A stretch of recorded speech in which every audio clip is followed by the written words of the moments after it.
بسم اللہ الرحمن الرحیم۔ السلام علیکم۔ کیا آپ لوگ جانتے ہیں کہ جھوٹ بولنے سے اگر ہم توبہ کر لیں تو رسول اللہ صلی اللہ علیہ وآلہ وسلم نے اس کے لیے کیا خوشخبریاں سنائی ہیں؟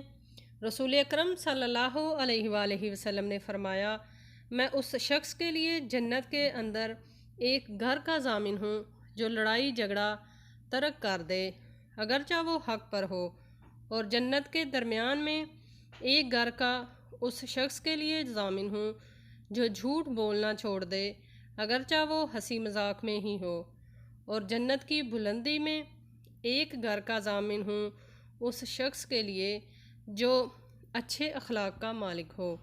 سبحان اللہ۔